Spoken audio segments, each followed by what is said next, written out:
She's dying in labor with triplets, but the billionaire CEO father is marrying his mistress downstairs. Part 2.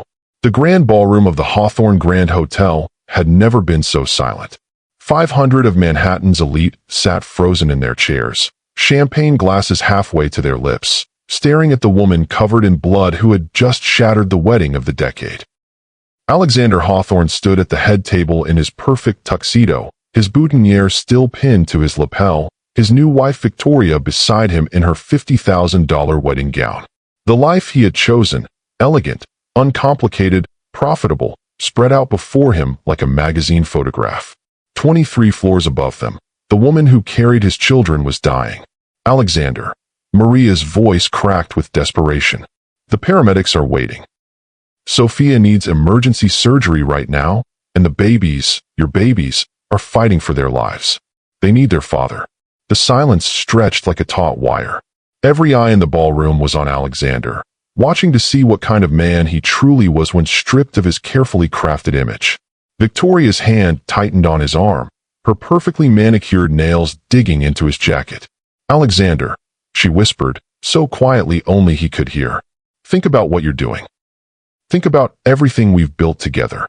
But for the first time in months, Alexander wasn't thinking about business deals or social status or the perfect life he'd constructed. He was thinking about 3 tiny babies who had just entered the world without their father, and the woman who had nearly died bringing them into existence.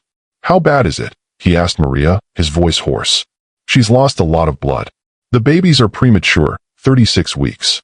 They're breathing, but barely. The smallest one. Maria's voice broke. Alexander, they need you. Right now. Alexander looked around the ballroom one more time. At Victoria, whose face had gone from bridal radiance to cold calculation. At the 500 guests who represented every connection that had built his empire. At the photographer still capturing every moment of his humiliation. At the orchestra frozen with their instruments raised. Then he looked back at Maria, covered in his children's blood, begging him to choose love over image. Victoria, he said quietly, turning to his new wife. I have to go. Alexander, no. You can't leave our wedding reception. Think about what this will do to our reputation, to the business partnership. My children are dying. They're not your responsibility right now. You have other responsibilities. To me. To our guests. To the future we've planned. The words hit Alexander like a physical blow. In that moment, he saw Victoria clearly for the first time, not as the elegant partner who understood his ambitions, but as a woman who viewed his children as obstacles to be managed rather than lives to be cherished. They're my children, he said, his voice growing stronger. They will always be my responsibility. He pulled off his wedding ring, the symbol of the life he'd thought he wanted, and set it on the table beside his untouched champagne. Ladies and gentlemen, he announced to the stunned ballroom, his voice carrying clearly in the silence. I apologize for the disruption, but I have to leave. My children are being born, and their mother needs medical attention. A murmur rippled through the crowd, shock, gossip, the sound of a reputation crumbling in real time. Victoria grabbed his arm as he moved toward the exit. If you walk out of here, Alexander, don't think you can come back. Don't think you can salvage this marriage or this partnership. I understand. Do you? Do you understand that you're throwing away everything? The Ashford investment, the global expansion, your entire future. I'm choosing my future, Alexander replied. For the first time in months, I'm choosing what actually matters. He followed Maria toward the ballroom doors, leaving behind his bride, his reception, and the life he'd built on choosing image over integrity. Behind him, Victoria's voice rose above the murmur of shocked guests. This is what you get for marrying beneath your station. This is exactly why old families don't associate with new money. Alexander paused at the doorway, her words confirming everything he was just beginning to understand about the woman he'd married and the world he'd been trying so desperately to join. Then he stepped into the elevator with Maria and rose toward the penthouse where his real life was waiting. The scene in the penthouse was controlled chaos. Paramedics worked frantically to stabilize Sophia for transport, while 3 tiny babies lay in makeshift incubators, their breathing monitored by portable equipment. Alexander burst through the door still wearing his tuxedo, the sight of his formal wedding attire a stark contrast to the medical emergency surrounding his family. "Oh my God," he whispered, seeing Sophia pale and barely conscious on the stretcher. "Is she?" "She's alive, but critical," the lead paramedic, a woman named Jennifer Santos, told him without looking up from her work. "Severe hemorrhaging, possible retained placenta. We need to get her to surgery immediately." Alexander moved to the three babies, seeing his children for the first time. They were impossibly small, their skin translucent, their breathing rapid and shallow. Monitoring wires attached to their tiny bodies tracked heart rates that seemed too fast, too fragile. Are they going to be okay? 36 weeks is premature, but viable. However, they're showing signs of respiratory distress. The smallest one, she gestured to a baby boy who couldn't have weighed more than 4 pounds, is having the most difficulty. What do they need? Immediate NICU care, possible ventilator support, and sir, we need your consent for several emergency procedures. Jennifer handed him a clipboard of medical forms while continuing to work on Sophia's 4 lines. For the mother, we may need to perform emergency surgery to stop the bleeding. For the babies, they may need intubation, feeding tubes, or other interventions to support their breathing and nutrition. Alexander signed frantically, his formal training taking over even as his emotional world collapsed. Whatever they need. Cost is no object. This isn't about cost, Mr. Hawthorne. This is about time. We need to move now. As the paramedics prepared everyone for transport, Sophia's eyes fluttered open. She looked directly at Alexander, taking in his wedding attire with confusion and pain. "You came," she whispered. "Of course I came. But your wedding is over. You and the babies are what matter now." Tears leaked from the corners of her eyes. I'm sorry they came early. I tried to wait. Don't apologize. You have nothing to be sorry for." "Alexander, if something happens to me, nothing's going to happen to you. But if it does, promise me you'll take care of them. Really take care of them. Not just provide for them, but be their father. I promise. Promise me you won't let them grow up thinking their mother didn't love them. Sophia, you're going to tell them yourself how much you love them. Promise me. I promise." As they loaded Sophia onto the stretcher, she lost consciousness again. The 3 babies were placed in specialized transport incubators, their tiny forms dwarfed by the medical equipment keeping them alive. "Are you riding with us?" Jennifer asked as they moved toward the elevator. Alexander looked down at his wedding tuxedo, at the boutonniere that Victoria had pinned to his lapel that morning when the world had seemed so different. "Yes, I'm riding with my family." The emergency department at Mount Sinai Hospital erupted into controlled chaos as the ambulance arrived. Sophia was rushed directly into surgery while the triplets were taken to the neonatal intensive care unit. Alexander found himself standing in a hospital corridor, still in his formal wear, feeling completely helpless as medical teams fought to save the 4 most important people in his world. "Mr. Hawthorne?" Dr. Sarah Chun, Sophia's obstetrician who had been called in for the emergency, approached him with a grim expression. "I need to speak with you about Sophia's condition. How bad is it?" "She's experiencing postpartum hemorrhaging, likely caused by uterine atony. The uterus isn't contracting properly after delivery. With triplets, this is a known risk, but it's become life-threatening. What are you doing to help her?" "We've taken her into emergency surgery to try to stop the bleeding. Dr. Morrison is performing a procedure to remove any retained placental tissue and repair any tears from the rapid delivery. Will she survive? We're doing everything we can. The next few hours are critical." Dr. Chin studied Alexander's wedding attire with a mixture of confusion and judgment. "Mr. Hawthorne, I have to ask, why weren't you present for the delivery?" Sophia was in active labor for over 3 hours. The question hit him like a physical blow. How could he explain that he'd been exchanging vows with another woman while Sophia fought for her life? I was unavailable." "Unavailable? Your partner was delivering triplets alone, and you were unavailable? I made a terrible mistake." "Yes, you did. Sophia nearly died today, and those babies are fighting for their lives because they were born without medical supervision. If Maria hadn't been there, I know I failed them." Dr. Chin's expression softened slightly. "The question now is what you're going to do going forward. Sophia is going to need extensive recovery time. The babies will likely be in the NICU for weeks. This family needs support, not abandonment." "I'm not going anywhere." "Good. Because those children deserve better than what they got today. As Dr. Chun returned to surgery, Alexander was approached by Dr. Patricia Williams, the head of the NICU. "Mr. Hawthorne, I need to update you on your children's condition. Please. Baby A, your daughter, is the strongest of the three. She's breathing on her own and her vital signs are stable. We're monitoring her closely, but she's doing well. And the boys? Baby B is having some respiratory difficulties. We've placed him on a ventilator to support his breathing while his lungs continue to develop. And baby C?" Dr. Williams hesitated. "Baby C is our biggest concern. He's significantly smaller than his siblings, and he's experiencing severe respiratory distress. We've had to intubate him, and his oxygen levels are still dangerously low." "What does that mean?" "It means the next 72 hours are critical. If his condition doesn't improve, we may need to consider more aggressive interventions. Whatever it takes. Money is no object. This isn't about money, Mr. Hawthorne. This is about three very small babies who were born prematurely fighting to survive their first days of life." Alexander felt the weight of his choices crashing down on him. While he'd been focused on wedding planning and business deals, these three lives had been developing inside Sophia, depending on him to be present for their arrival. Instead, they'd come into the world without their father, in an emergency that could have been prevented with proper medical supervision. "Can I see them?" "Of course. But I need to prepare you. They're very small, and there are a lot of machines. It can be overwhelming."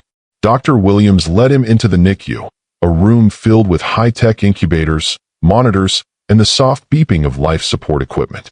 She stopped in front of three isolates arranged side by side. "These are your children." Alexander stared at the three tiny forms in their plastic wombs, overwhelmed by emotions he couldn't name.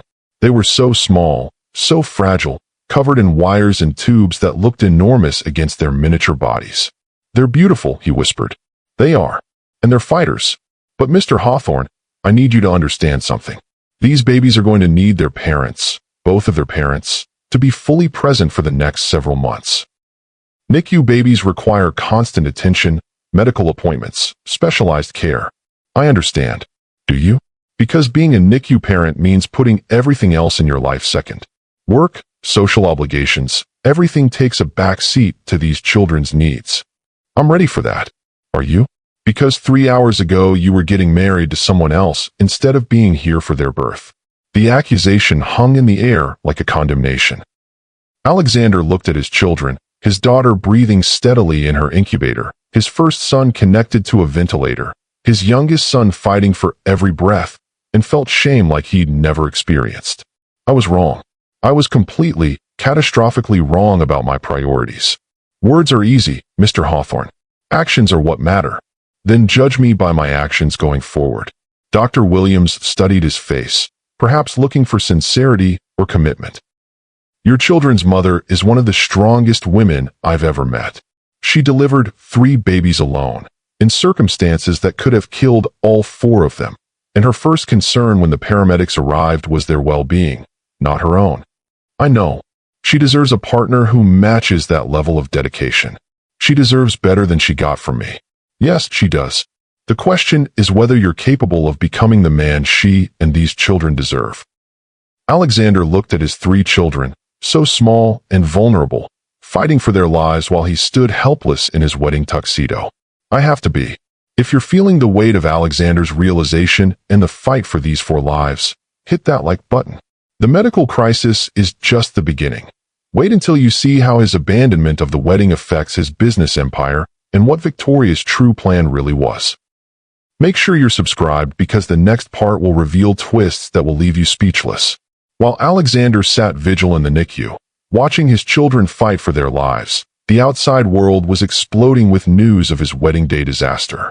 By 6 p.m., less than 6 hours after Maria had burst into the ballroom, #WeddingGateScandal was trending worldwide on social media. Videos taken by wedding guests on their phones showed the exact moment Maria announced that Sophia was giving birth, Alexander's stunned reaction, and his ultimate choice to abandon his bride at the altar. Billionaire CEO abandons bride to rush to baby mama, read one headline. Manhattan's most eligible bachelor chooses baby drama over society wedding, declared another. The wedding of the decade becomes the scandal of the century. But it was the society bloggers who really drove the knife in, dissecting every detail of Alexander's personal life with the ruthless precision of seasoned gossip professionals. Sources close to the Ashford family confirm that Victoria is absolutely devastated by Alexander Hawthorne's public humiliation. The bride, still in her wedding gown, was reportedly seen leaving the Hawthorne Grand Hotel with her family, vowing never to speak to the real estate mogul again. But perhaps the most shocking detail of this scandalous affair: Hawthorne set up his pregnant ex-girlfriend in the penthouse of the same hotel where he was marrying his society bride. While 500 elite guests celebrated downstairs, Sofia Martinez was giving birth to triplets alone, 23 floors above them. This level of callousness is breathtaking even by Manhattan real estate standards. Alexander's phone had been buzzing constantly since he'd arrived at the hospital, but he'd turned it off to focus on his family. Maria, however, had been monitoring the media coverage from the hospital waiting room. "Alexander," she said, approaching him in the NICU where he sat beside his youngest son's incubator. "You need to see this." She handed him her phone, showing him the social media explosion surrounding his story. "It's everywhere. Every major news outlet, every social media platform. The video of you leaving the wedding has been viewed 15 million times." Alexander scrolled through the coverage, watching his reputation and carefully crafted image crumble in real time. "There's more," Maria continued grimly. "Business reporters are saying your investors are spooked. Something about character concerns and personal instability affecting business judgment." "What are they reporting exactly?" "That a man who would abandon his wedding to his business partner's daughter might not be trustworthy with investor money. That someone who would set up his pregnant girlfriend in the same building where he's marrying someone else shows sociopathic levels of compartmentalization." Alexander looked at his son, so tiny and fragile in the incubator, and realized that his obsession with image and success had not only nearly cost him his family, it was about to cost him his empire as well. "There's something else," Maria said quietly. "Victoria gave an interview to Page 6. "What did she say?" Maria hesitated, then pulled up the article on her phone. "Alexander Hawthorne showed his true character today. He's a man who will abandon his commitments the moment something more convenient comes along. I'm grateful I discovered this before we built a life together." But she also said this: "The Ashford family investment in Hawthorne Enterprises was contingent on this marriage and the stability it represented. Obviously, that partnership is no longer viable." The words hit Alexander like a physical blow. The $2 billion investment that was supposed to fund his global expansion, the entire reason he'd convinced himself to marry Victoria, was gone. "So I lost everything anyway." "Not everything," Maria said gently, gesturing toward the 3 incubators. "You chose the only things that actually matter. Did I? Or did I just destroy my ability to provide for them?" "Alexander, Sophia doesn't need you to be a billionaire. She needs you to be a father." Easy to say when you're not facing bankruptcy. Are you facing bankruptcy? Alexander realized he didn't actually know the answer to that question. His business was leveraged heavily against the promise of the Ashford investment.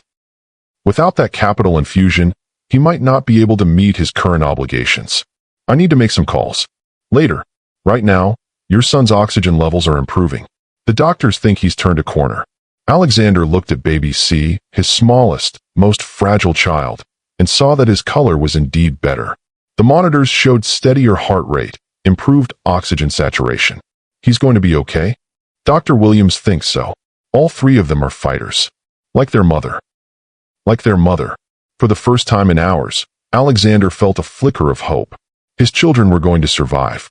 His reputation might be in ruins. His business might be collapsing. His marriage might be over before it began. But his children were going to live. It was enough. It had to be enough. At 10 p.m., while Alexander maintained his vigil in the NICU, Victoria Ashford sat in her family's Park Avenue penthouse, still wearing her wedding gown, planning her next move. "The humiliation was perfect," she told her father, Winston Ashford III, as she sipped champagne from a crystal flute. "Better than we could have orchestrated ourselves." "You're certain he'll be financially vulnerable now?" "Absolutely. Without our investment, Hawthorne Enterprises is over-leveraged by at least $300 million. He's been living on credit and promises, assuming our capital would cover his expansion costs. And now? Now he defaults on several major loans within 90 days. His creditors will demand immediate payment, and he won't have the liquidity to cover them. Winston smiled coldly. At which point we sweep in and acquire his properties at bankruptcy prices, for approximately 20 cents on the dollar. The Hawthorne Grand Hotel alone is worth $400 million. We'll probably get it for $80 million in bankruptcy court. You've done well, Victoria. Though I admit, I'm surprised you were willing to actually marry him. I wasn't. The plan was always to destroy him at the altar. I just didn't expect his pregnant girlfriend to do the work for us. Victoria stood and walked to the window overlooking Central Park, still in her elaborate wedding gown. Alexander Hawthorne thought he was so clever, using our family connections to advance his little empire. He never realized we were using him to acquire his assets. What about the emotional component? Did you develop feelings for him during the seduction? Please. Alexander is handsome and successful, but he's also weak. Any man who would abandon his pregnant girlfriend for business connections isn't worthy of genuine affection. Yet you convinced him you loved him. I convinced him I understood his ambitions. Men like Alexander don't want love, they want validation. They want someone who makes them feel important and successful. And the pregnant woman? What's your read on her? Victoria considered the question. Sofia Martinez is exactly what she appears to be, a sincere, caring woman who genuinely loved Alexander despite his flaws. She'll be better off without him. You almost sound like you respect her. I do respect her. She had the courage to build a real relationship, while I was just playing a game. The difference is, my game was more profitable. Winston raised his champagne glass. To the fall of Alexander Hawthorne. To the rise of Ashford Properties, Victoria corrected. Within 6 months, we'll own every significant property in his portfolio. And what will you tell people about the wedding disaster? That I dodged a bullet. That Alexander Hawthorne's true character was revealed just in time to save me from a disastrous marriage. The media is painting you as the victim. Because I am the victim. I'm the innocent society bride who was publicly humiliated by an unstable businessman with poor judgment and questionable character. Victoria's phone buzzed with a text from her publicist. Entertainment Tonight wants an exclusive interview about the wedding disaster. They're offering 7 figures. Perfect, she murmured. I'll play the heartbroken bride while Alexander's empire crumbles. By the time I'm finished with the media tour, no investor in the world will trust him with their money. Ruthless, Winston observed approvingly. Effective.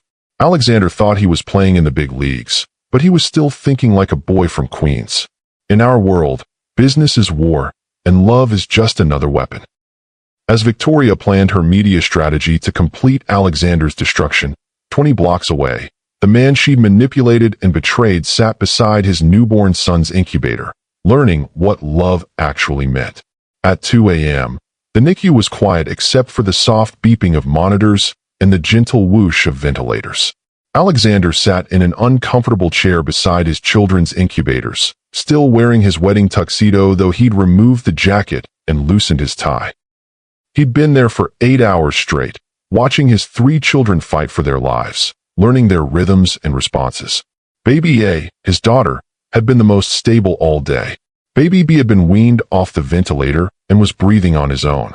Baby C, his smallest son, had turned the corner around midnight and was finally maintaining steady oxygen levels. Mr. Hawthorne? A young nurse named Kelly approached him quietly. Visiting hours ended 6 hours ago. You don't have to stay here all night. I want to stay. Have you eaten anything today? Alexander realized he couldn't remember his last meal. The wedding reception had been interrupted before dinner was served, and he'd been too focused on his children to think about food. I'm not hungry. You need to take care of yourself too. Your children are going to need you healthy and strong. Are they going to be okay? Really okay? Kelly checked the monitors on all 3 incubators before answering. Their vital signs have been steadily improving all evening. Barring any unexpected complications, I think they're going to be fine. Premature, but fine. When can I hold them? Probably in a day or 2, once they're more stable. Dr. Williams will make that determination. And their mother? Any word from surgery? Surgery finished 3 hours ago. Dr. Chun was able to stop the bleeding and repair the damage from the rapid delivery. Sophia is stable and recovering. Relief flooded through Alexander so powerfully that he had to grip the arms of his chair. Can I see her? She's still unconscious from the anesthesia, but yes. Room 412. Alexander looked at his 3 children one more time, memorizing their tiny faces, their steady breathing, their small fists clenched in sleep. I'll be back in a few minutes, he whispered to them. Daddy's going to check on Mommy. The words felt foreign on his tongue, Daddy, Mommy, but also right in a way that surprised him. He found Sophia's room and stood in the doorway, seeing her pale and still in the hospital bed, for lines running into her arms, monitors tracking her vital signs. She looked fragile, exhausted, but alive.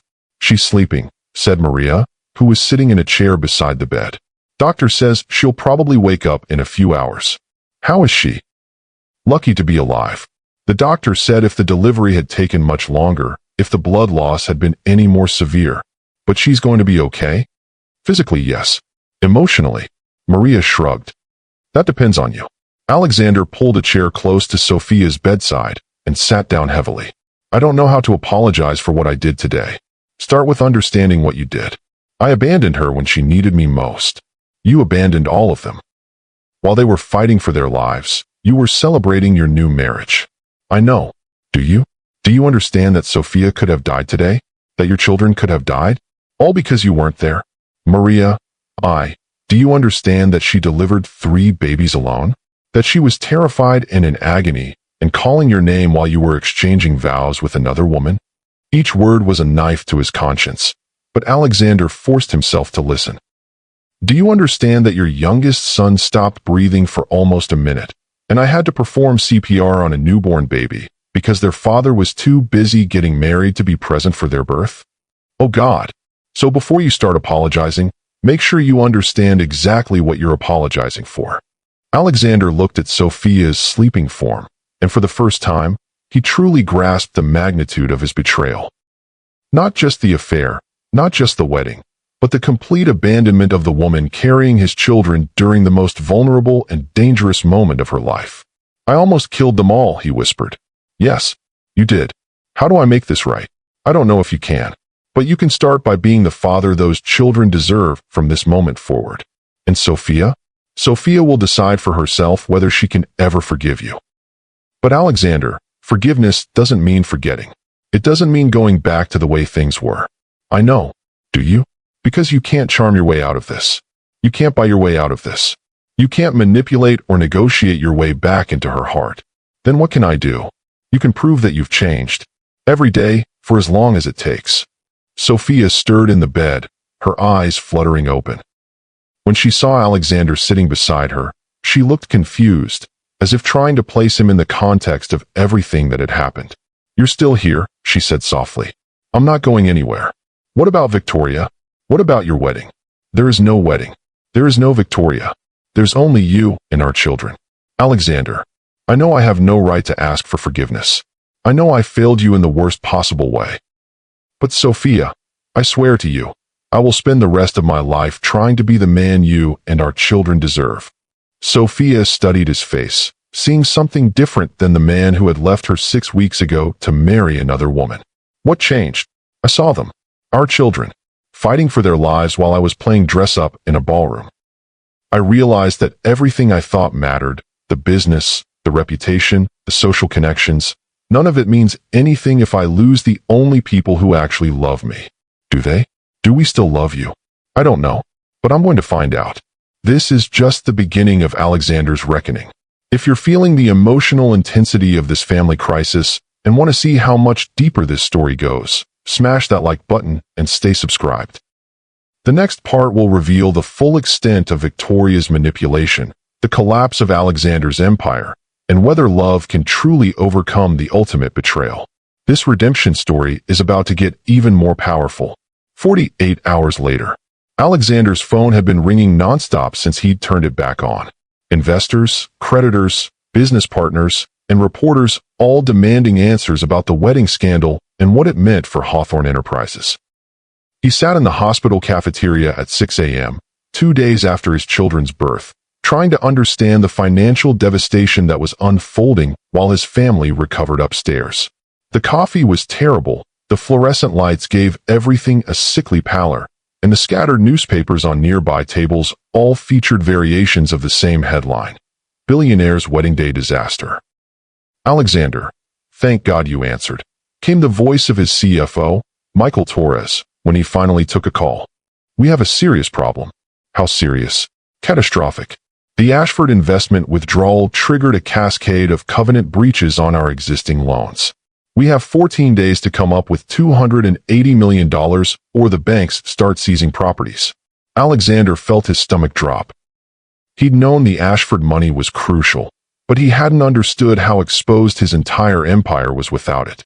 "What about our other investors?" "Spooked. The media coverage has convinced them you're unstable. Harrison Financial pulled their commitment yesterday morning. That's $40 million gone. Steinberg Group followed suit 2 hours later, another $60 million.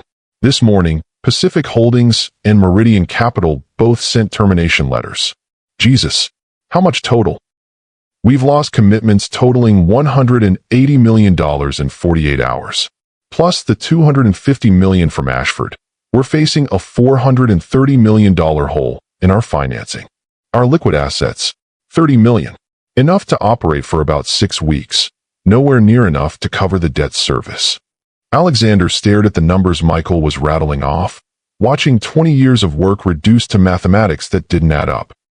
Each figure represented years of negotiation, relationship building, careful financial engineering, all of it evaporating because he'd chosen to leave his wedding reception. The Tokyo expansion? Dead. Without the Ashford connections, the Japanese investors won't return our calls. The European hotels?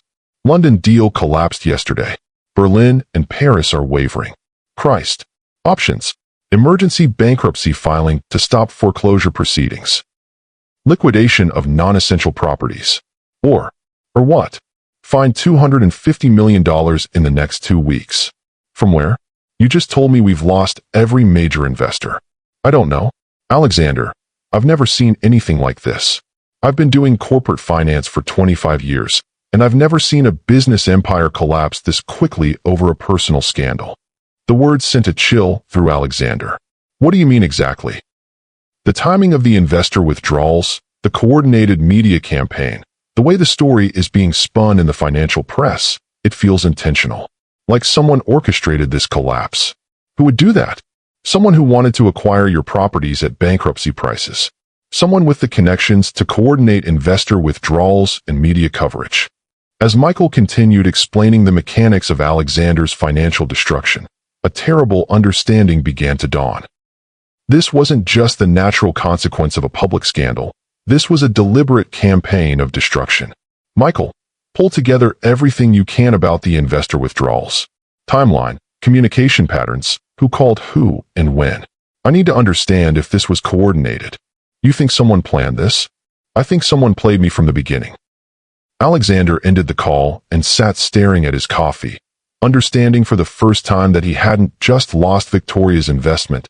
He'd been the target of a sophisticated financial assassination.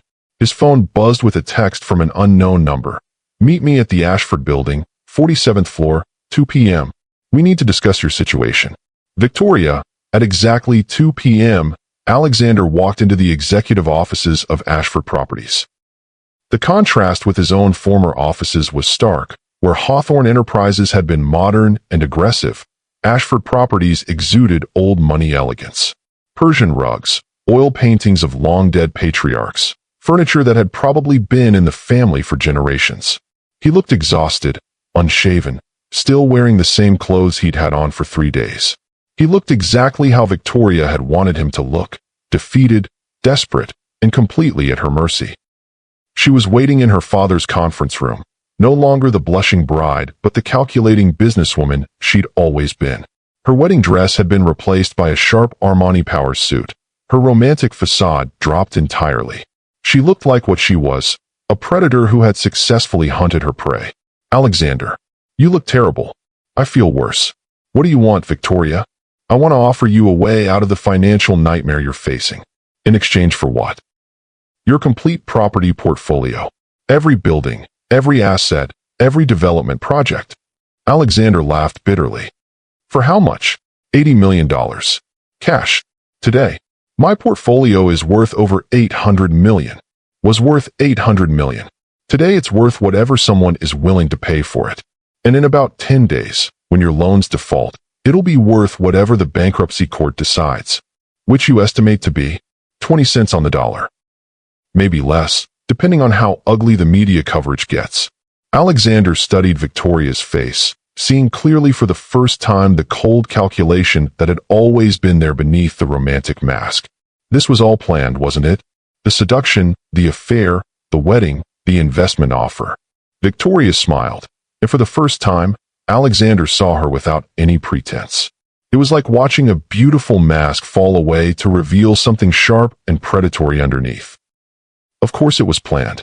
Did you really think the Ashford family would partner with some upstart from Queens? We don't make partnerships, Alexander. We make acquisitions. So everything was a lie? Every conversation, every intimate moment, every promise about our future together. Not everything. You really are handsome. And your business instincts aren't terrible for someone who started with nothing. Under different circumstances, I might have actually enjoyed sleeping with you. The casual cruelty of the statement hit Alexander like a physical blow. But you never intended to marry me. God, no. Though I admit, your girlfriend's timing was perfect. Save me from having to find another way to humiliate you publicly. Victoria walked to the floor-to-ceiling windows overlooking Manhattan, her heels clicking on the marble floor. She gestured to the cityscape below with the casual ownership of someone whose family had been shaping the city for generations. See that building there? The one with the blue glass facade? Ashford Properties acquired it in 1987 when the previous owner overextended himself trying to compete with us. And that one, the Granite Tower? We bought it in 1995 under similar circumstances. You make a habit of destroying competitors? We make a habit of maintaining order. You see, Alexander, men like you don't understand how this city really works. Enlighten me. Manhattan real estate isn't just about supply and demand. It's about networks, relationships, families that have been here for generations. You can't just show up with a few good ideas and expect to claim territory that's been managed by established interests for decades. Established interests like your family. Among others, the Ashfords, the Whitneys, the Delacroix. We've been developing this city since before your grandparents immigrated here. We understand something you never learned, which is that true power isn't about building something new. It's about controlling what already exists. Victoria turned from the window, her expression almost pitying. You thought you were a real estate mogul, but you were really just a talented contractor who got lucky with financing. The moment you tried to expand beyond your natural station, you became a threat that needed to be neutralized. So you decided to destroy me. We decided to bring you back down to size. The Tokyo expansion, the European hotels, you were threatening markets that have been managed by our network for generations. Your father's interests, my father's interests, our family's interests, our investors' interests. When you started talking about a global empire, when you started positioning yourself as the next great Manhattan real estate dynasty, you became a problem that required a solution. Alexander felt a rage building in his chest, but also a strange sense of relief. The woman he'd thought he loved, the life he'd thought he wanted, it had all been an elaborate business strategy. So you seduced me to destroy my business. I exploited your weakness to neutralize a competitive threat. There's a difference. My weakness. Your desperate need to be accepted by people who will never accept you. Your willingness to abandon everything real for something fake. Victoria moved closer, her voice taking on an almost educational tone, as if she were explaining basic mathematics to a slow child. Alexander, did you really think a woman like me would be attracted to a man like you? Did you think our families moved in the same circles, shared the same values, wanted the same things? I thought we understood each other. We do understand each other. I understand that you're a climber who will sacrifice anything for status. You understand that I'm a weapon designed to destroy climbers. And Sophia? What about her in your little game? Victoria's expression shifted slightly, perhaps the first genuine emotion Alexander had seen from her. Sophia Martinez is a genuine, caring woman who deserved better than you. Though I suppose she's getting better now. What do you mean? I mean that losing you might be the best thing that ever happened to her. Now she can raise those children without having to compete with your ego for their father's attention. The words hit Alexander like physical blows, but he realized Victoria was right. Sophia was better without him. His children would be better raised by their mother alone than by a father who prioritized business over family. The 80 million, he said quietly. What are the terms? Complete transfer of all properties and assets. You sign over everything, the hotels, the office buildings, the development projects, even your personal assets beyond basic living expenses. You walk away with enough money to start over somewhere else. And if I refuse, then you take your chances with bankruptcy court. Your creditors will seize everything anyway. You'll walk away with nothing, and I'll still end up with your properties, just at an even lower price. Victoria returned to her seat behind the conference table, pulling out a thick stack of legal documents. I had my lawyers prepare the paperwork. Everything's ready for your signature. You were that confident I'd accept. I was that confident you'd have no choice. Alexander looked at the documents, the legal death certificate of everything he'd built over 20 years. But as he stared at the papers, he realized something unexpected. He felt relieved. The empire that was about to be taken from him had already cost him everything that actually mattered. His relationship with Sophia, his presence during his children's birth, his integrity as a man, all sacrificed on the altar of business success that had turned out to be an illusion anyway. You know what's funny, Victoria? What? A week ago, I would have done anything to save my business. I would have mortgaged my soul to keep the empire intact. And now? Now I'm realizing that my empire was already mortgaged. To people like you, to investors who could withdraw support on a whim, to a lifestyle that required me to choose image over integrity. So you'll sign? I'll consider it. But first, I want to understand something. What? How long have you been planning this? How far back does the strategy go? Victoria smiled, clearly enjoying the opportunity to reveal the full scope of her manipulation. We identified you as a potential threat 18 months ago, when you started talking publicly about global expansion. My father had me research your background, your business practices, your personal life. And you discovered that you were ambitious but insecure, successful but desperate for validation from old money families, in love with a woman who represented everything you were trying to escape from. Meaning Sophia was working class, authentic, unimpressed by wealth and status. She loved you for who you were, not what you'd achieved. But that made her a liability for a man trying to climb into elite social circles. So you positioned yourself as the alternative. I positioned myself as everything Sophia wasn't. Connected, sophisticated, able to advance your business interests without complicating your personal life with things like emotional needs or authentic connection. How did you know I'd be vulnerable to that? Because men like you always are. You spend so much energy trying to prove you belong in our world that you forget why you wanted to belong in the first place. Victoria leaned back in her chair, clearly enjoying her moment of triumph. The pregnancy was a gift we couldn't have planned better ourselves. Suddenly, you were facing real responsibility, real commitment, real demands on your time and attention. All I had to do was offer you an escape route that felt like an upgrade. And the wedding was always meant to be the moment of your destruction. I wasn't planning to actually marry you, Alexander. I was planning to humiliate you publicly in a way that would destroy your reputation and business relationships permanently. But Sophia went into labor first. Sophia's timing was perfect, better than anything I could have orchestrated. You destroying your own wedding to rush to your pregnant ex-girlfriend? The optics were devastating. You got everything you wanted without having to go through with the marriage. I got more than I wanted. Your public humiliation was so complete that no investor in the world will trust you with their money now. Alexander absorbed the full scope of Victoria's manipulation, the calculated seduction, the artificial relationship, the systematic destruction of his business empire. But instead of feeling devastated, he felt something unexpected, gratitude. Victoria, can I tell you something? What? Thank you. Excuse me. Thank you for destroying my life. Thank you for showing me what I'd become. Thank you for making the choice between image and integrity so clear that even I couldn't miss it. Victoria's triumphant expression wavered slightly. You're having some kind of breakdown. I'm having some kind of breakthrough. You see, you've spent months manipulating me based on who you thought I was. But it turns out, That person was someone I never should have become in the first place. Alexander, the man you seduced and destroyed? He was a terrible father and a worse partner. He valued status over love, success over presence, image over integrity. You didn't destroy someone worth saving. Then why are you thanking me? Because destroying that man gave me the chance to become someone better. Alexander stood, leaving the legal documents and signed on the table. I need 24 hours to consider your offer.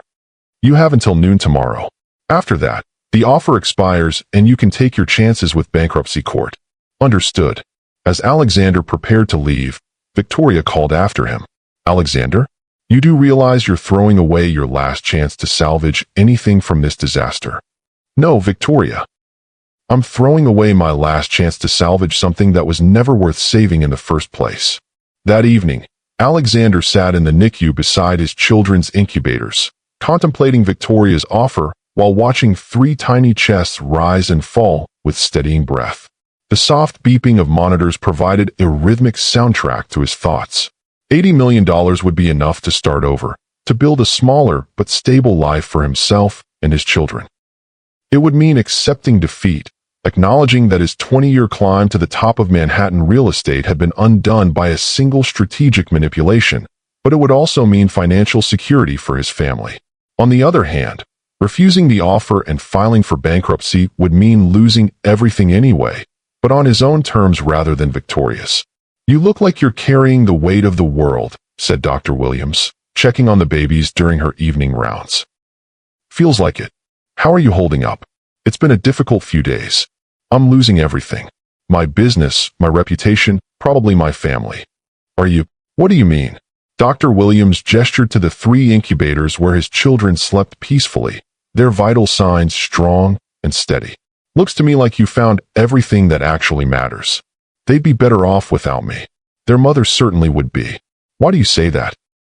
Because I'm a selfish man who put business before family. Because I abandoned them when they needed me most. Because I chose a fake relationship over a real one. And yet you're here now. Too late. Is it? These children are going to need their father for the next 18 years. Sophia is going to need a partner to help raise triplets. The question isn't whether you made mistakes. You did. The question is what you're going to do now. Alexander looked at his daughter, who had been consistently the strongest of the 3. As if sensing his attention, she opened her tiny eyes and seemed to look directly at him with the serious expression that would become her trademark. She's beautiful, he whispered. They all are. And they all need you to be the man they deserve, not the man you used to be. I don't know if I can be that man. Then learn. Every parent learns on the job, Mr. Hawthorne. The difference is whether you're present for the learning or whether you're too busy with other things to pay attention. Dr. Williams continued her examination of the babies while talking. You know what I've observed in 15 years of NICU medicine? The families that thrive after crisis aren't the ones with the most money or the best resources. They're the ones where the parents show up consistently, day after day, putting their children's needs first. But what about providing for them? What about their future security? Children need security, but not the kind you buy with money. They need the security of knowing their parents are reliable, present, and committed to their well-being, even if that parent is a failure in every other area of life. Especially then. Some of the best fathers I've known have been men who lost everything else and discovered that being a parent was the only job that really mattered. That night, Alexander made 2 phone calls that would determine the direction of his life. The first was to Michael Torres. Michael, I want you to file for bankruptcy protection tomorrow morning. Alexander, that will destroy your reputation permanently. You'll never be able to raise capital again at this level. Good. I don't want to raise capital again at this level. What about the Ashford offer? 80 million is better than nothing. 80 million is the price of letting Victoria Ashford by my surrender. I'd rather have nothing and keep my dignity. So what's the plan? Liquidate everything in an orderly fashion. Pay back as much debt as possible to the creditors who believed in us. And walk away with whatever's left. That might be nothing. Then I'll start with nothing. I've done it before. Alexander, are you sure about this? Once we file for bankruptcy, there's no going back. Your business reputation will be finished. My business reputation is already finished. The question is whether it dies with dignity or with humiliation. Okay, I'll have the paperwork ready first thing tomorrow morning. The second call was to Sophia's room. Alexander, is everything okay? Maria answered, her voice concerned. Everything's fine. Is Sophia awake? She is. Hold on. Alexander. Sophia's voice was still weak, but clearer than it had been since the birth. I wanted to tell you something. Tomorrow morning, I'm filing for bankruptcy. I'm going to lose everything. The business, the money, the properties, all of it. Oh, Alexander. I'm sorry. Don't be sorry. I'm not. What do you mean? I mean I built an empire on the wrong foundation. I was so focused on proving I was successful that I forgot to be present for the people who actually mattered. What will you do? Start over. Find work that allows me to be the father our children deserve. Learn to measure success by whether I'm present for bedtime stories instead of whether I'm closing million-dollar deals. Alexander, you don't have to. Yes, I do. Not for you. Not for our relationship, but for them. They deserve a father who chooses them first, every time, without hesitation. Sophia was quiet for a moment. What about us? What about our relationship? There is no us right now. There's you recovering from nearly dying, and there are 3 babies who need both their parents to be healthy and present. Everything else can wait. And later, if you're willing, I'd like the chance to earn your trust again. Not as the billionaire CEO who was too important to be present for his family, but as Alexander Hawthorne from Queens, who wants to learn how to be a father. That might take a long time. Then I'll wait a long time. The next morning, Hawthorne Enterprises filed for Chapter 11 bankruptcy protection. The news sent shockwaves through Manhattan real estate circles and provided the final punctuation mark on Alexander's public humiliation. But for the first time in weeks, Alexander felt free. The bankruptcy proceedings were brutal but swift. Alexander lost everything: the penthouse, the hotels, the office buildings, even his personal assets beyond a basic living allowance. After legal fees and creditor payments, he walked away with $47,000 and a 10-year-old pickup truck he'd bought for construction site visits years earlier. He rented a small 2-bedroom apartment in Astoria, Queens, 15 minutes from Sophia's family home, where she was recovering with the triplets. It was a far cry from his former penthouse, but it felt more like home than anywhere he'd lived in years. The apartment came furnished with basics: a couch that had seen better days, a kitchen table with mismatched chairs, a bed that was comfortable enough. Alexander bought a crib for the second bedroom, hoping that someday he might be trusted enough to have his children stay overnight. It's not much, he told Maria when she came to inspect his new living situation, but it's clean and safe. Sophia wants to know if you have enough money for groceries. I found a job. Construction management for a small firm in Long Island City. It's not glamorous, but it pays enough to support a family. Alexander, you went from billionaire to construction worker in 6 weeks. And I've never slept better. It was true. The crushing pressure of managing a billion-dollar empire, the constant stress of investor relations and deal negotiations, the exhausting work of maintaining an image that required him to be on every moment, all of it was gone. In its place was the simple rhythm of honest work. He left for the construction site at 7 a.m., spent 8 hours solving practical problems and managing real projects, and was home by 6 p.m. with no emails to answer, no emergency calls to take, no business dinners that kept him away from his family. How are you adjusting to working with your hands again? Sophia asked during one of his daily visits to see the children. Better than I expected. It's satisfying in a way that boardroom meetings never were. Even though you're making a fraction of what you used to make. Especially because I'm making a fraction of what I used to make. Turns out I don't need much money to be happy. I just need enough. The triplets were thriving in the Martinez family home. At 3 months old, they had developed distinct personalities that delighted Alexander every time he visited. Sophia Elena was the serious one, studying everything with intense concentration before deciding whether to approve. She rarely cried, but when she did, it was with great indignation at whatever had offended her sense of order. Miguel Alexander was the charmer, smiling at everyone who paid attention to him, and seeming to understand that his natural charisma could get him anything he wanted. He was the first to sleep through the night, and the first to laugh out loud. David Carmen was the sensitive one, quick to tears, but equally quick to comfort. He studied faces intently, as if trying to understand the emotions of everyone around him. He was also the most physically affectionate, relaxing completely when held close. They're each so different. Alexander marveled one evening as he helped with feeding time. Just like they were in the womb, Sophia replied, expertly managing 2 bottles while Alexander handled the third.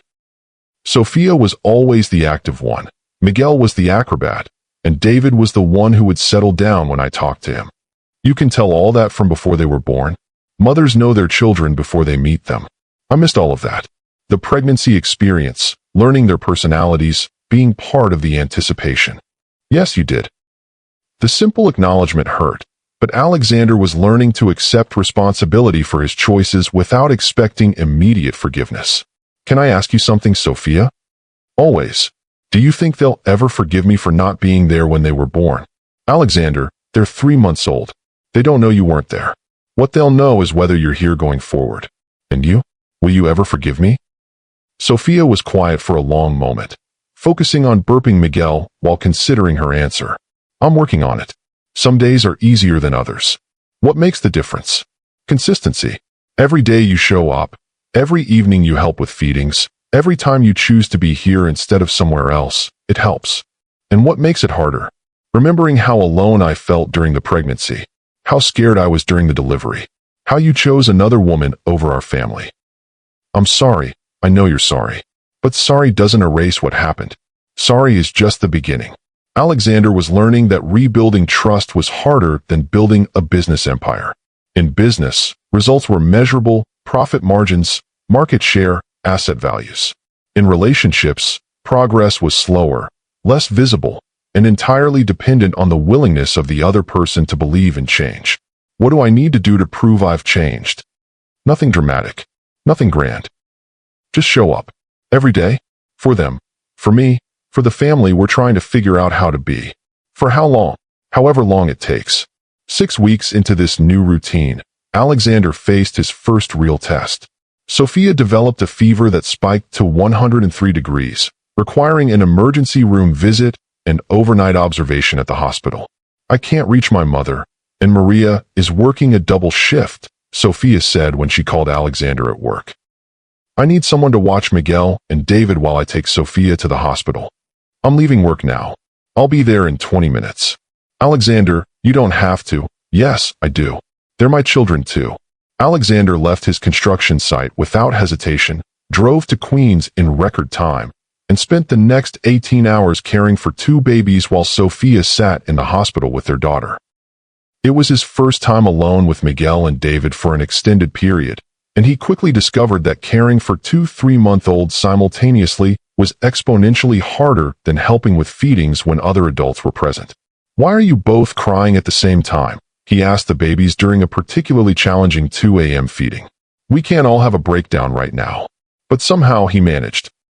He figured out feeding schedules, diaper changes, and the specific techniques that comforted each child. When Sophia returned the next evening with a healthy Sophia, she found Alexander asleep on the couch with both boys sleeping peacefully on his chest. How did it go? She asked quietly, not wanting to wake anyone. Hard, but good. They're amazing kids. Even when they're crying at 3 a.m., especially when they're crying at 3 a.m. and they finally stop because you figured out what they needed. Welcome to parenthood. Is this what you've been doing alone for the past 3 months? This is what I've been doing alone for the past 3 months. I'm sorry. I'm so sorry I wasn't here to help. You're here now? That's what matters. It was the first time since the children's birth that Sophia had acknowledged his presence as meaningful rather than just acceptable. 2 weeks later, Alexander received a call that tested his new priorities in a different way. Mr. Hawthorne, this is Jennifer Kim from Goldman Sachs. We have a client who's interested in discussing a potential partnership with you for a new real estate venture. I think you have the wrong person. I'm not in real estate anymore. Sir, we understand about the bankruptcy, but our client is specifically interested in your expertise and vision.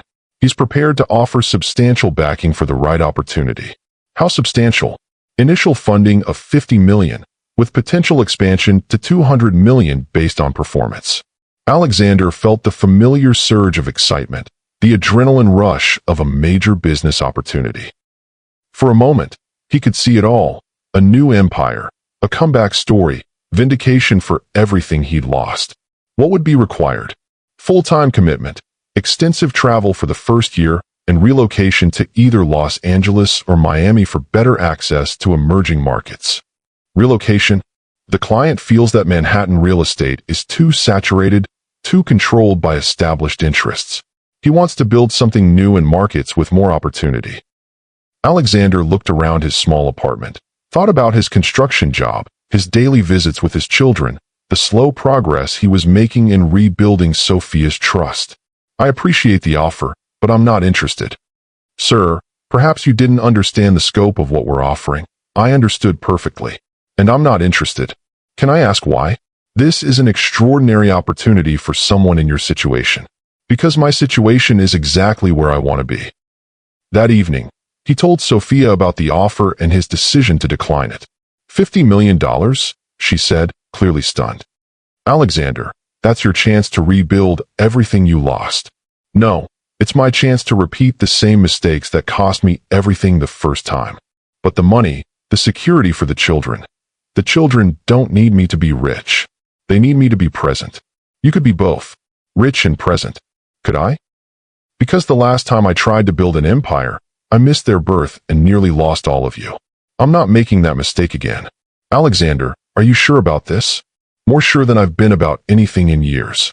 Sophia studied his face, searching for signs of regret or resentment, finding only genuine contentment.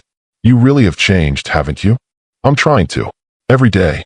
I can see that. The children can see it too. They can? Miguel lights up when you walk into the room. David calms down immediately when you hold him. And Sophia? What about Sophia? Sophia studies you like she's trying to memorize your face. Like she's making sure you're really here. I'm really here. I'm not going anywhere. That night, for the first time since the children were born, Sophia asked Alexander to stay for dinner with her family. Not just to help with the babies, but to sit at the table with the Martinez family and be part of the conversation. Alexander is doing good work, Sophia's father, Roberto, said in his careful English. It's good to see a man who takes responsibility. Thank you, Mr. Martinez. That means a lot coming from you. You call me Roberto. We are family now, yes. Yes, we are family. After dinner, Alexander helped clean up while Sophia put the babies down for the night. Her mother, Carmen, approached him while he was washing dishes. Mijo, can I ask you something? Of course. You are happy now? Living in small apartment, working construction, no more big business? I'm happier than I've ever been. Good. Because my daughter, she is starting to trust you again. But if you break her heart again, I won't. I swear to you, I will never hurt her or the children again. I believe you. But more important, she is starting to believe you. 9 months after the wedding disaster, Alexander was reading the financial news during his lunch break when he saw a headline that made him pause. Ashford Properties under federal investigation for securities fraud. The article detailed how Victoria and her father had been systematically manipulating property acquisitions through illegal coordination with creditors and fraudulent business practices. The wedding scandal that had destroyed Alexander's reputation had brought unwanted attention to the Ashford family's business dealings. Investigators are examining a pattern of behavior spanning nearly a decade, in which Ashford Properties allegedly coordinated with financial institutions to artificially trigger loan defaults on competing developers, then acquired the distressed properties at below-market prices.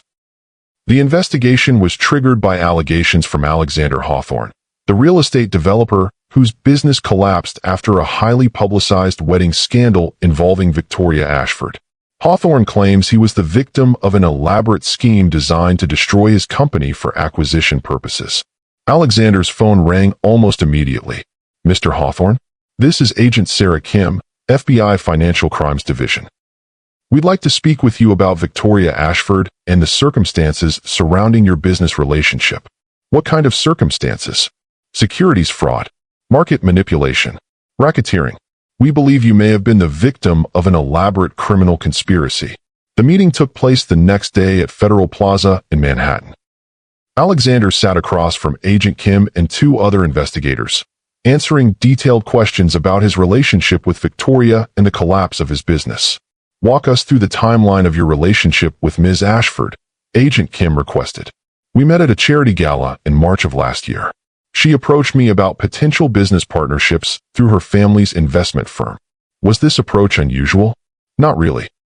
I was expanding internationally, and the Ashford family had the kind of connections that could accelerate my timeline significantly. When did the relationship become personal? About 6 weeks after our first meeting. She invited me to an investor dinner as her guest. And you were romantically involved at this point? Yes. Though I was also in a relationship with Sophia Martinez, who was pregnant with my children. Ms. Ashford knew about this other relationship. Yes.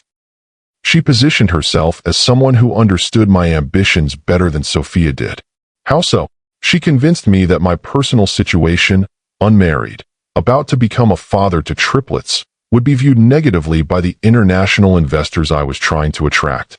And she offered an alternative. She offered to marry me. Said it would provide the kind of stable, sophisticated image that would reassure investors about my personal judgment. Agent Kim took notes while her colleagues pulled up documents on their laptops. Mr. Hawthorne, we've been investigating the Ashford family's business practices for 18 months. Your case fits a pattern we've identified in at least 7 other instances over the past decade. What kind of pattern? Identify a successful developer who's expanding into markets they consider their territory. Seduce them into a personal relationship. Offer business partnerships contingent on personal relationships.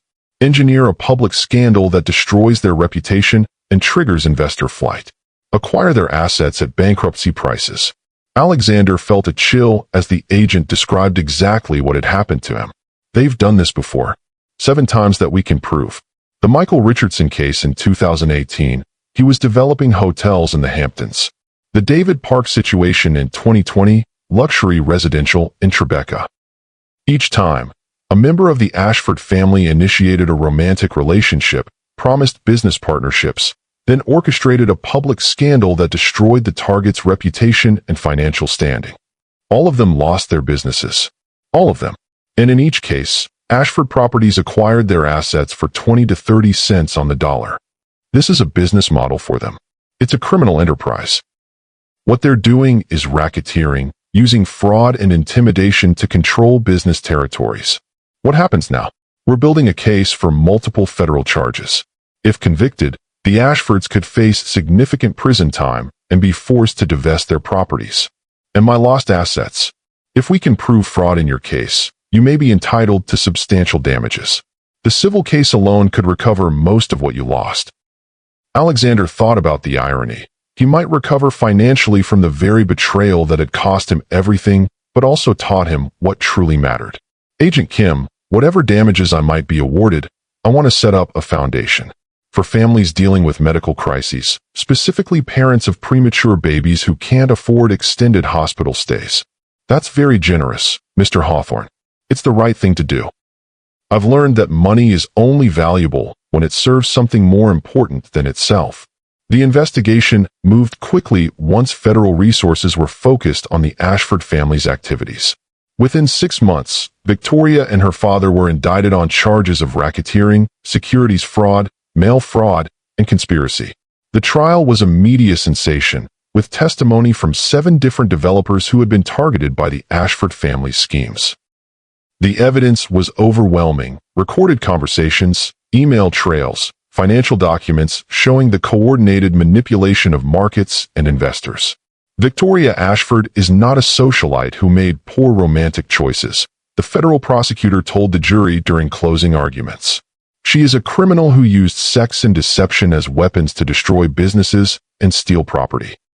Her family's organization has operated like a mafia, using intimidation and fraud to control Manhattan real estate markets for over a decade. The jury deliberated for less than 4 hours. Victoria Ashford was sentenced to 12 years in federal prison. Her father received 15 years. Their property empire was dismantled and sold, with proceeds used to compensate their victims. Alexander received a settlement of $180 million, not enough to rebuild his former empire, but more than enough to secure his family's future and fund the foundation he'd envisioned. When Sophia heard about the settlement, her reaction surprised him. I'm glad you got justice. But more than that, I'm glad you didn't need the money to be happy. What do you mean? I mean that a year ago, You would have used that money to try to rebuild your business empire, to prove that you could rise from bankruptcy and conquer the world again. And now you're using it to help other families. That tells me everything I need to know about the man you've become. On the first anniversary of their children's birth, Alexander arrived at the Martinez family home with 3 small gifts and 1 large question. The triplets, Sophia Elena, Miguel Alexander, and David Carmen, were thriving 1-year-olds, walking and starting to talk. Alexander had been present for every milestone, every doctor's appointment, every sleepless night and joyful morning. "Happy birthday, babies," he said, distributing the wrapped presents, age-appropriate toys he'd spent weeks researching and selecting. "You didn't have to get them anything," Sophia said, but she was smiling as she watched the children explore their new toys with the serious concentration that 1-year-olds brought to everything. "I wanted to. It's been the best year of my life."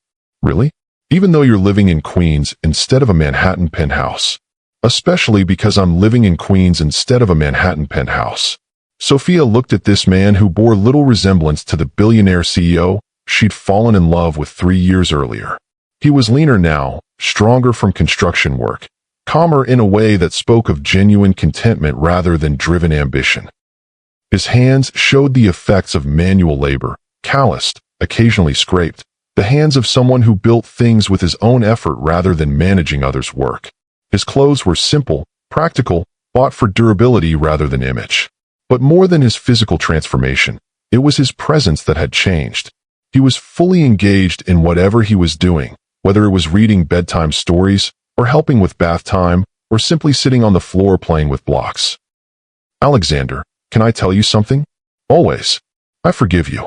The words hit him like a physical sensation, relief, gratitude, and overwhelming love flooding through him simultaneously. Really, you've spent a year proving that you've changed, that our children are your priority, that you're the man I always hoped you could be. Sophia, but that doesn't mean I'm ready to jump back into the relationship we had before. I know you're not ready for anything more than co-parenting, and that's okay. Whatever you're comfortable with is enough for me. Actually, that's not what I was going to say. Alexander looked at her curiously. "I was going to say that I'm not ready to jump back into the relationship we had before because I don't want the relationship we had before." "What do you want?" "I want something new. Something built on who we are now instead of who we were then."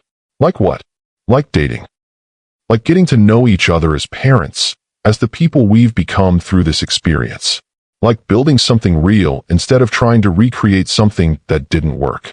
"You want to date?" "Like normal people do. Like normal people do. Dinner, movies, conversations about our future. Getting to know each other without the pressure of billion-dollar business deals or society expectations. I'd like that very much. But Alexander, this time we do it right. No rushing, no assumptions about where it's leading. We take our time and build something that can survive whatever life throws at us. However long it takes. However long it takes." As if on cue, little Sophia toddled over to Alexander, raising her arms to be picked up. As he lifted his daughter, she looked at him with serious 1-year-old eyes and spoke her clearest word yet. "Dada." "That's right, baby girl. Dada's here. Dada's always going to be here." Miguel and David, not to be outdone, both began chanting Dada, while crawling toward him as fast as their little legs could carry them. "I think they approve of the dating plan." Sophia laughed as Alexander found himself surrounded by 3 adoring children. Best endorsement I could ask for. Their first official date was dinner at a small Italian restaurant in Astoria, followed by a walk along the East River where they talked about everything and nothing, their hopes for the children, their own dreams and fears, the lessons they'd learned from their relationship's destruction and rebuilding. "Do you miss it?" Sophia asked as they sat on a bench overlooking the Manhattan skyline. "The empire you built. I miss the security that money provided. I worry sometimes about college funds for 3 kids, about whether we'll be able to afford the bigger house we'll need eventually. But I don't miss the man I was when I had those things. I don't miss believing that success meant being too important to push a swing or read a bedtime story. Even though you're a construction foreman instead of a real estate mogul. Especially because I'm a construction foreman instead of a real estate mogul. I get to build things with my hands, solve real problems, and be home for dinner every night. And the foundation? Are you excited about that work? Alexander had used his settlement money to establish the Elena Foundation, named after his daughter, which provided support for families of premature babies. Sophia had agreed to serve as director, using her experience to help other parents navigate the terrifying world of NICU care. More excited than I ever was about real estate deals. This feels like it matters in a way that building hotels never did, because it helps people instead of just making money, because it turns our worst experience into something that helps other families, because it proves that pain can become purpose if you're willing to let it. They dated for 6 months before Alexander worked up the courage to ask the question that had been building in his heart. Sophia, will you marry me? They were sitting in the Martinez family backyard, watching the children play while her parents prepared Sunday dinner. It was the most ordinary, domestic setting imaginable, exactly where Alexander had discovered real happiness lived. Are you sure? She asked. Marriage didn't work out so well for us the first time. We weren't ready the first time. I wasn't ready. I thought marriage was about finding someone who would fit into the life I'd already built instead of building a life together.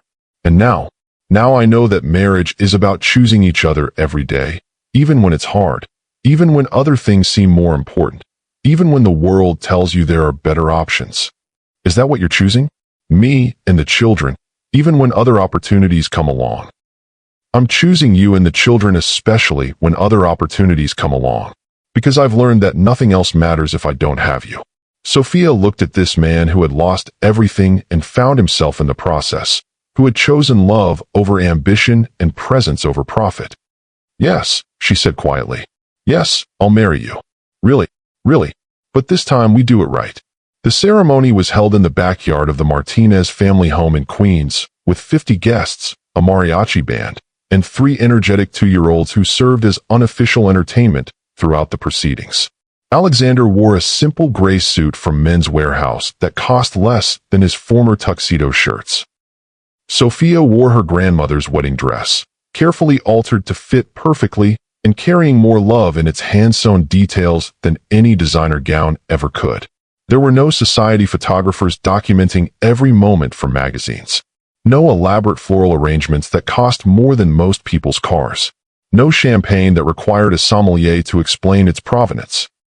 Instead, there were folding chairs borrowed from the church, flowers from the local grocery store arranged by Sophia's aunts, and beer served in plastic cups alongside homemade margaritas that packed more punch than any vintage wine. It was everything their first attempt at a wedding wasn't: genuine, intimate, focused on love rather than image, surrounded by people who cared about them rather than people who cared about being seen. Do you, Alexander, take Sophia to be your wife, to love and cherish, to put her and your children before all other priorities, to choose this family every day for richer or poorer, in sickness and in health, for as long as you both shall live? I do, with all my heart, with all my soul, with everything I am and everything I hope to become. Do you, Sophia, take Alexander to be your husband, to love and trust, to build a life together based on honesty and commitment, to choose this family every day for richer or poorer, in sickness and in health, for as long as you both shall live? I do, completely and forever. As they kissed to seal their marriage, 3-year-old Sophia tugged on Alexander's pants leg with the persistence that had become her trademark. Dada, you married Mama now? Yes, baby girl. Dada married Mama. Good. Now we're a real family, like on TV. We were always a real family, sweetheart. Now we're just making it official. The reception was held in the same backyard, with folding tables covered in paper tablecloths, food prepared by the extended Martinez family, and music that lasted until the neighbors politely asked them to keep it down after 10 p.m. Alexander danced with his wife to At Last by Etta James, then with each of his children to whatever song happened to be playing, then with Sophia's elderly grandmother who told him in rapid Spanish that he was finally good enough for her granddaughter. What did Abuela say? Sophia asked, laughing as she watched Alexander attempt to communicate with her grandmother in broken Spanish supplemented by enthusiastic gestures. She said, I better never hurt you again, or she'll beat me with her chancla. She's serious about that. I know. I respect that. I'm actually glad you have people who will hold me accountable. even if it involves threats of physical violence from a 70-year-old woman, especially if it involves threats of physical violence from a 70-year-old woman. As the evening wound down and the children were tucked into bed, Alexander and Sophia sat on the back porch swing that her father had installed years earlier, watching the lights of Queens twinkle in the distance. "Do you ever wonder what would have happened if I hadn't gone into labor that day?" Sophia asked, her head resting on his shoulder. "You mean if I'd actually married Victoria?" "Yeah. If the wedding had gone as planned, if you'd gotten the business partnership, if your empire had grown instead of collapsed." Alexander considered the question seriously, looking out at the modest neighborhood that had become more home to him than any penthouse ever was. "I think I would have realized eventually that I'd made a terrible mistake. But it might have taken years, and by then, you and the children might have been gone forever. So you're grateful for the timing? For the way everything fell apart. I'm grateful for everything that led us to this moment. Even the mistakes, even the pain, even losing everything I thought I wanted. Because it taught you what you actually wanted. Because it taught me who I actually am." 8 years later, Alexander Hawthorne sat in the stands at PS 148 in Queens, watching his 11-year-old daughter Sophia perform in the school's spring concert. Beside him, Sophia held their newest addition, 3-year-old Isabella Maria, named after the grandmother who had welcomed Alexander into the family with chancellor-enforced enthusiasm.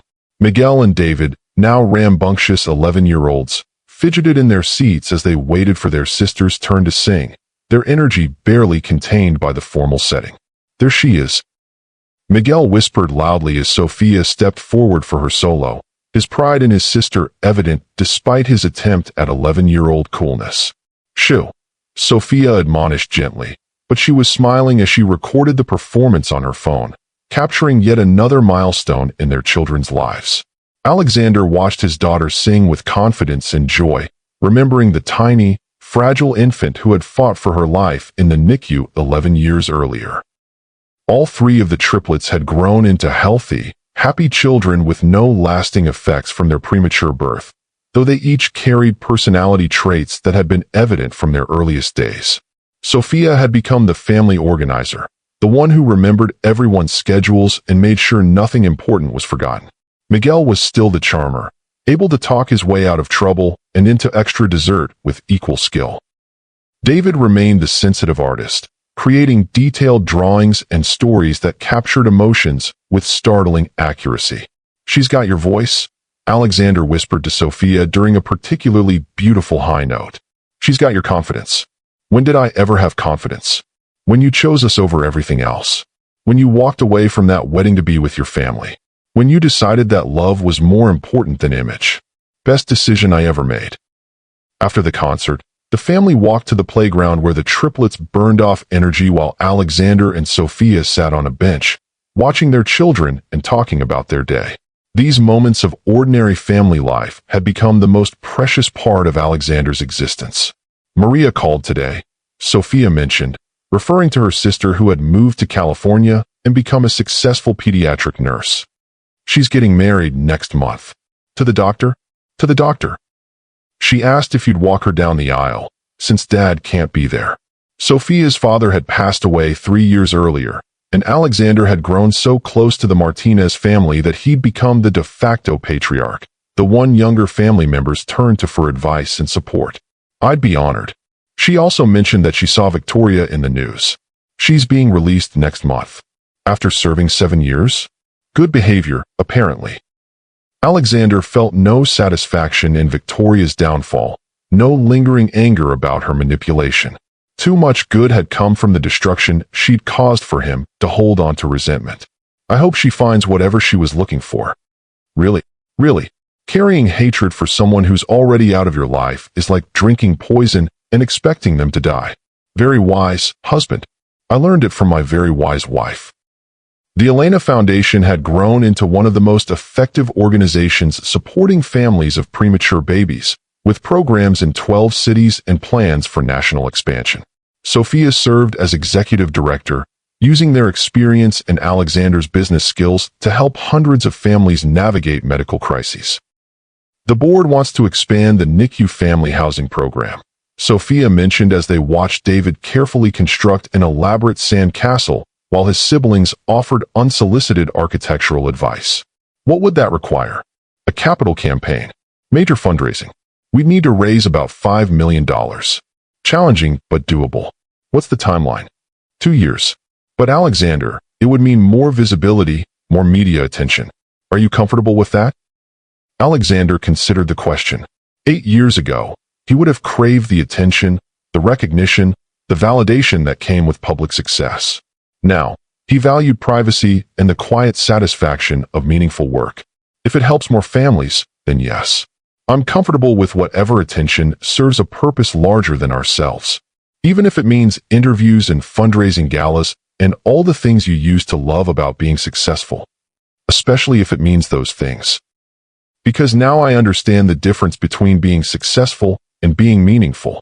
Daddy, Mama, come see what we built, called Sophia from the sandbox, where the 3 older children had collaborated on a sand empire that rivaled anything Alexander had ever constructed in steel and glass. Coming, Alexander called back, standing and offering his hand to help Sophia up while balancing Isabella on his hip. As they walked toward their children, Sophia squeezed his hand with the casual affection that had replaced the desperate passion of their early relationship. This love was steadier, deeper, built on years of choosing each other through both ordinary days and extraordinary challenges. Alexander, yeah, I'm proud of you. Not for the money you lost, or the empire you built, or the foundation you're running. I'm proud of the man you became when you stopped trying to impress people who didn't matter. I'm proud of us for surviving what should have destroyed us and building something real from the pieces. To the life we actually wanted instead of the life we thought we were supposed to want. To the life we actually wanted. As Alexander admired his children's sand castle masterpiece, complete with towers, moats, and detailed decorative elements that would be washed away by the next rain, he realized he had finally found what he'd been searching for his entire life. Not success as the world measured it. Not status or recognition or the approval of people who would never truly know him. Not even the kind of love that looked perfect from the outside but felt empty on the inside. He'd found home. He'd found purpose. He'd found the kind of love that chose commitment over convenience, presence over profit, and ordinary moments over extraordinary achievements. He'd found everything that actually mattered, and he'd found it by losing everything that didn't. Look, Daddy. Isabella pointed at the sandbox creation with 3-year-old excitement. Big castle. It's beautiful, sweetheart. Did you help build it? I helped. I'm a good builder. Yes, you are. The best kind of builder. What's the best kind? The kind who builds things that make people happy. As the family packed up their playground supplies and prepared to head home for Sunday dinner with the extended Martinez clan, Alexander looked back at the sandcastle that would be gone by tomorrow and smiled. Some things were worth building even if they didn't last forever. Some things were worth building especially because they didn't last forever. And some things, like family, like love, like the choice to be present for the people who mattered most, were worth building every single day, one ordinary moment at a time. If this story moved you, if it showed you something about what really matters when everything else falls away, please hit that like button and subscribe to Lux Love Chronicles. Share this with someone who needs to be reminded that our greatest failures can become our most important victories, and that the best revenge against those who try to destroy us is to build something beautiful from the ruins. Remember, love isn't about having everything. It's about valuing what you have enough to fight for it when everything else disappears. Thank you for joining us on Alexander and Sophia's journey from betrayal to redemption, from empire to family, from having everything that didn't matter to having everything that does. This is Mr. Wentworth, reminding you that the greatest love stories aren't about perfect people making perfect choices. They're about flawed people learning to choose love over everything else, again and again, until they get it right. Until next time, choose what matters.